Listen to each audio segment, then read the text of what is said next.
So alright mga solid katambay. So ito na po tayong muli. Ayan.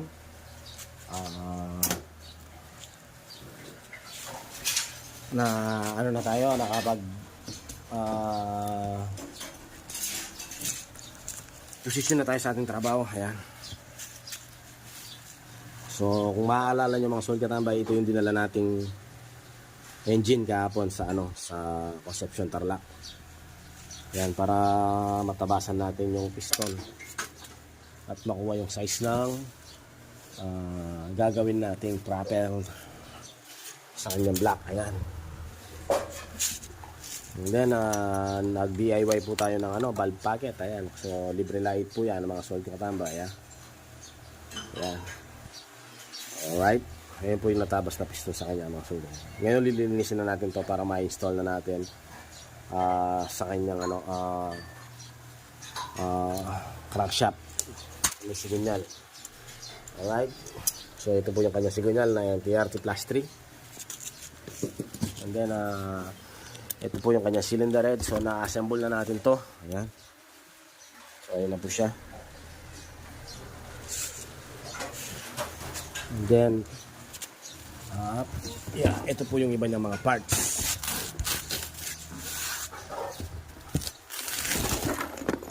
So sinet aside na natin yung kanyang mga piyesa. Ayan po yung mga iba. Then yung kanyang cam gear. Then hindi ko na rin po gagamitin itong alloy gasket na to kasi nakuha na po natin dito sa kanyang block. Ayan. Kasi po kung gagamitin natin itong mga solid kong katambay, ay hindi na natin tatabasin yung piston. Kaso mabigat siya dahil sa pagkaumbok niya rito, yung pinaka-dome niya. Ayan. So ito na po yung mga ibang parts ng piston, gaya ng piston pin lock, and then piston pin. Siyempre gamit tayo genuine na gasket, then sabay hardex na pandikit. Ayan, so yan po yung mga ibang niyang parts. Ayusin na natin. Alright, so mag-check po tayo ng dito. Mag-check na po tayo ng pina-owning natin kay Sir Joey to. Yeah. So ilalagay na natin yung kanya CNC block na manots. Ayan. So parang hindi yata pa kasya yung niya, lagay ng dowel. Ayan. So kailangan pa natin to, port match. Kasi ayaw pumasok So maiksi po yung butas niya. Lalagyan natin yung butas dito mga solid kong katambay. Yan.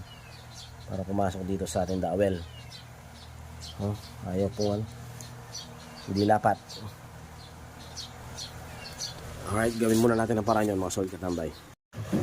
LC 16mm Chuya 14 pin 15 large manots by 65.